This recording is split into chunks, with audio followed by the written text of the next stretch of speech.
already. I rolled out, we must make progress. I rolled out already that we shall take those 3 because it's just a follow-up question. Let's not make it... Chair, I don't know why members are saying they don't have these letters, but there is a next number 2, a letter from Principal Secretary Rono, a request by Kibos Refinery to import raw sugar from the world market for refining.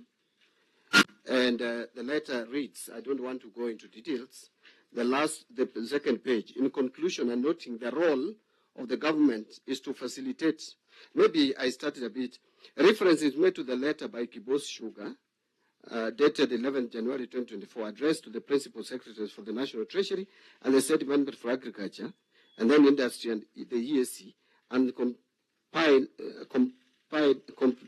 copied to the Commissioner General KRA, Sugar Directorate, generally in the opinion of the multi-agency team. So let me go to the second phase. In conclusion, and noting the role of the government is to facilitate manufacturing under the economic pillar of the bottom-up economic transformation agenda, it is recommended that KSRL, that is Kibos Sugar Limited, be allowed to import duty-free raw sugar from the world market to be used for processing into refined sugar for use in the manufacture of products for use in the domestic market. That such importation be in full compliance to the sugar import, export, and byproduct regulations, that the government embarks on high-level lobbying of the East Africa partner states to pave way for the amendment of the requirement that raw sugar be wholly originating for the products made from refined sugar processed by Kibos Sugar to enjoy market access in the East African community. And that is why we went to the East African community to lobby and get this covered under duty remission. There is also another letter from the Ministry of Investments, from State Department. Is it this one? I think I have it. Yes. Yeah. So there is a letter from Juma Muhwana, to Chris Kipto. It's number 4. Importation of raw sugar, making industrial sugar in Kenya.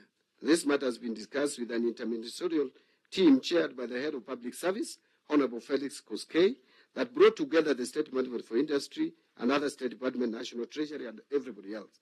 This is to request that you initiate within the Kenyan Duty Remission Committee a discussion to initiate an East African community-level regional-wide duty remission scheme.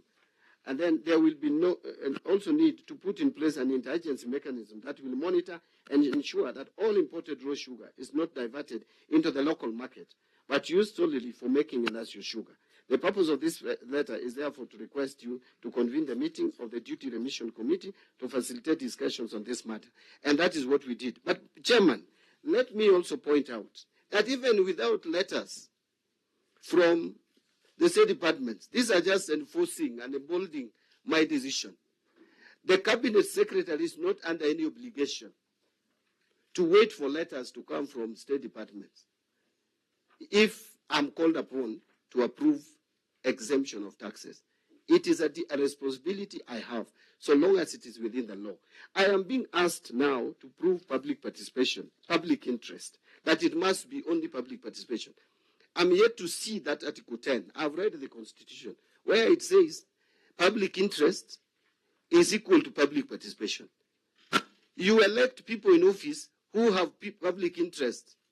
That is why when you are taking your oath of office, you commit yourself that you will take decision in the interest of public. We do public participation to pass laws. Once we have passed the laws, we cannot be referring to the public every day we are making decisions at the Treasury. I would be lying. How do you expect me for every file I want to sign at the National Treasury, I have to go to Kisumu, I have to go to Mombasa, I have to go to Garissa to conduct public participation, whether they agree? And I'm being asked whether allowing an importer. Let us not look at this as a private business. This is an investor in this country. Unless we have a reason why we have a problem with him. He has invested his money here. He's creating employment opportunities. That kind of attitude is what is making us not create enough job opportunities in this country, Mr. Chairman. And I'm surprised that it's coming from my friend Owundo. You cannot refer to an investor as a private business.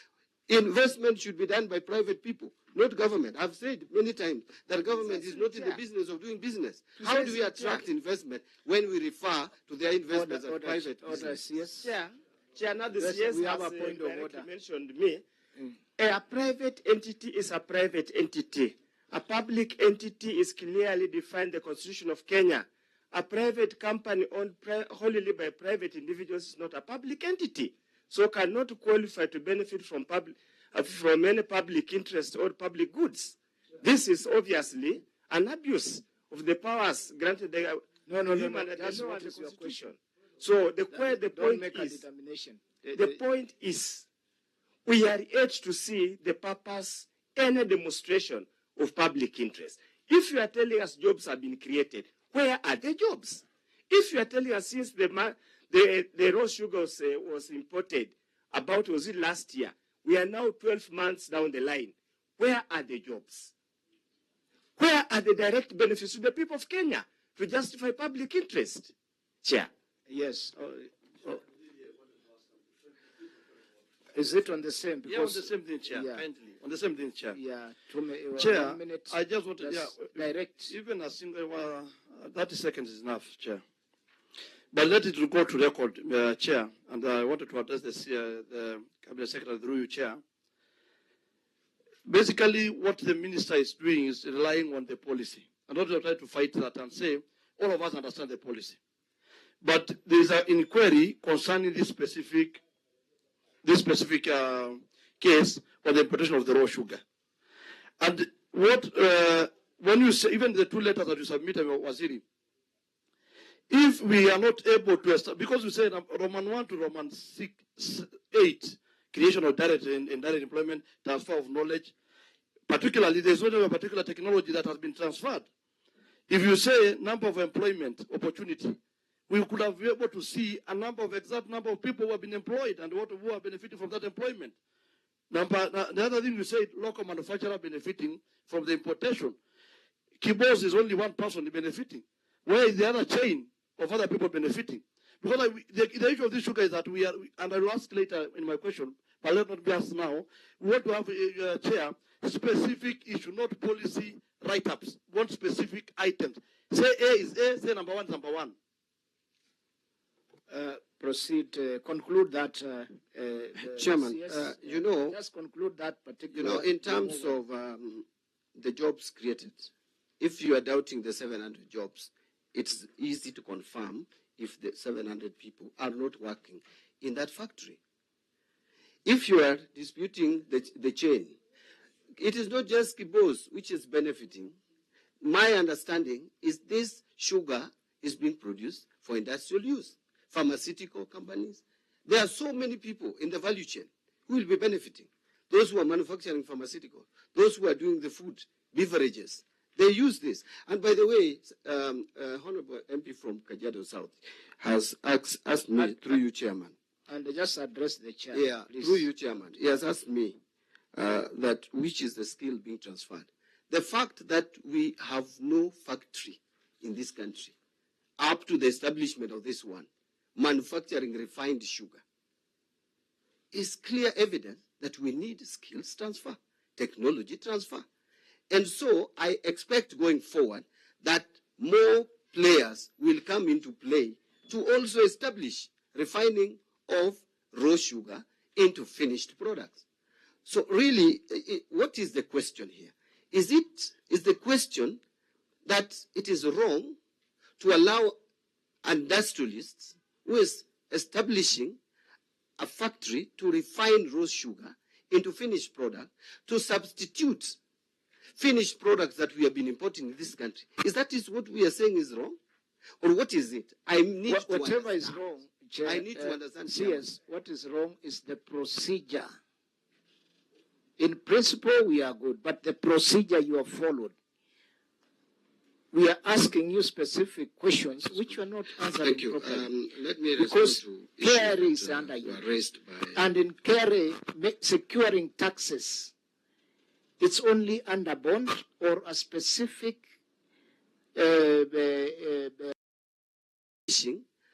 a factory to refine raw sugar into finished product to substitute finished products that we have been importing in this country. Is that what we are saying is wrong? Or what is it? I need to whatever understand. is wrong, Chair, I need to understand. CS, what is wrong is the procedure. In principle, we are good, but the procedure you have followed. We are asking you specific questions which you are not answering properly because KRA is under you. And in KRA, securing taxes, it's only under bond or a specific arrangement which is under the law. Under this, you are saying is up to a report that will come after you, will come after they have cleared the goods. It's not wrong. We are encouraging investment, but we want it to be operated under the law. Mr. Chairman, we followed the law. Let me tell you, the law is clear. It gives the Cabinet Secretary the responsibility to exempt RDL and IDF in public interest. And I have ascertained myself that there was public interest in this. This is a factory that has been established to create employment. This is a factory that is substituting importation of finished product so that instead of buying finished products to put in our beverages and to put in pharmaceutical products, we bring raw materials and process them here. That is what this government is for. We want to manufacture here. The time you are manufacturing, you are employing more people to manufacture the raw sugar into finished product. To me, that is public interest. There is nowhere in that law that I've read where it says before the CS ascertains public interest that he has to do public participation. I have not seen it. And Chairman, that is insofar as tax exemption or duty exemption goes. In terms of ensuring compliance, I have said here categorically, Kenya Sugar Board has a responsibility to ensure compliance, and KRA, and they have not abdicated that responsibility as far as I'm concerned. I just went a step further to create multi-agency team to make sure that no gaps are left, including security sector. If that is bad, I take responsibility to doing extra. I went a step further to do extra. It was not really my responsibility. Once I give tax exemption, it is not my duty to go and check. Chairman, I give tax exemption on imported steel, raw materials used even for road construction. I don't go to the roads to confirm whether they have been, the materials have been used on the road. There are people who do that. But on this one, and I said it before, on this one, I decided to exercise more caution because I felt if there is, in the event that this sugar is diverted into the market and not used for production or further processing, it would endanger human life. So I don't know what is being said that I have not responded to. I have responded to everything. Respond on further. We can't. We shall make our decision if the CS has answered adequately or not, because we can't remain on one particular question forever. He still has more questions to answer. And Chair, let him proceed. Yes. Answer the other questions. I think I answered all the questions. You have answered all. No, Chair. Okay. There was the question about Brazil sugar and South Africa sugar. I don't think that is what I was looking at. That is for the State Department to deal with, whether sugar came from South Africa, Brazil, or wherever. The law only allows us to... Chair. Order. Chair. Let's have one person.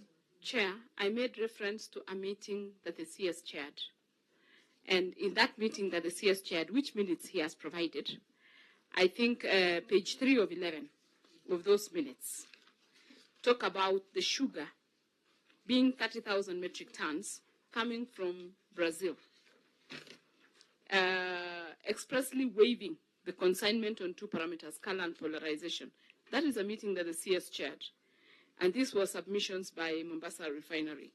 And finally, in the submissions that were done by the various state agencies, KEBS and KRA included, and where the bone of contention came from was on that particular sugar of Brazil, which was that the sugar of Brazil that had been brought for tests, KRA did not agree with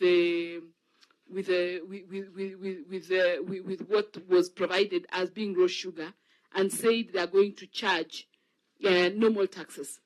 And KEBS and SGS gave different opinions as to what that sugar was, whether it was raw or not raw sugar. But that was sugar from Brazil, and that is the meeting you attended. But the sugar currently imported is not sugar from Brazil. It is sugar from South Africa. So I was asking the question about the sugar from Brazil and the sugar from South Africa. If you cleared the sugar from Brazil, how about the sugar from South Africa? You know, Chair, regarding where the sugar was coming from, for me, it is very simple. It didn't matter where the sugar was going to be imported from, but it was mentioned it was Brazil. It was the duty of KEBS, Kenya Sugar Board, to determine all these other parameters. That is why they took the responsibility to monitor and follow where the sugar had come from, how it has landed, how it was going to be used. So it was not really my duty to know what interest would I have had. Sugar did you approve? CS. Is it the one which came from South Africa or the one which came from Brazil? It's a direct question. You see, Chairman, I think we are not communicating. I approved importation of raw sugar, the exemption of duty on raw sugar, regardless of the origin. It is not my duty to find out where they bring the sugar from. What was required was for me to give duty exemption on RDL and IDF on sugar that landed at the port. Where it came from Korea, it was not my business. It was not my duty, unless there was a reason to ask the origin of that sugar. But in the meeting, there was a mention that the sugar was from Brazil, and there was a mention of the color. And we discussed the issue of the color in that meeting. And we came to a conclusion that this sugar was raw sugar. And KEBS confirmed. KEBS confirms and satisfies qualities. Kenya Sugar Board was agreed with them. So what else could I have done as CS National Treasury? To go and do the test myself? Chair, allow me not to belabor on this matter, but just to state something, and I would like you to come on record, that the sugar being talked about, whether color or what, was a specific type of sugar that was being talked about. The color of the sugar and the polarization of that sugar was a sugar that was coming from Brazil. And that was the sugar that both KEBS, KRA, and all entities who sat in that meeting made reference to. So, and that is the reason why we are saying, you can approve any other sugar, but the sugar that had the changes and the issues that we're dealing with here was sugar specific, tested from Brazil. But the documentations that have been attached show that this sugar is from South Africa. So meaning the sugar from Brazil had these approvals. What about the sugar from South Africa? I think, Chair, that is not correct. I think we need to, if you call the relevant ministries here, they will tell you. I think, if I recollect very well, there was the approval to get sugar from Brazil, but they got it from elsewhere. And there was no reason, there was no problem with that, if you ask me. Whether it, so long as the sugar that came was raw sugar, and so long as we could monitor that sugar up to the factory and outside the factory, to me that was the most important thing. And we had put a multi-agency team to deal with that. If this multi-agency team fails us, then we know we have the wrong people there. But it was not for me to go and check whether this is Brazil or South African sugar. That is outside my mandate. Yes, Kishimo. And was it, I asked a specific question on import duty on sugar from Brazil and import duty on sugar from South Africa, which you have not answered. But you'll answer that because it's specific, you'll answer as you answer Kishimo's question. It's a follow-up question. Maybe you again paraphrase it, Chairman. I don't think we picked it. What I asked is, or let me repeat, if you import sugar from Brazil, raw sugar from Brazil, what would be the rate of import duty? Then if you import it from South Africa, what would be the rate of import duty?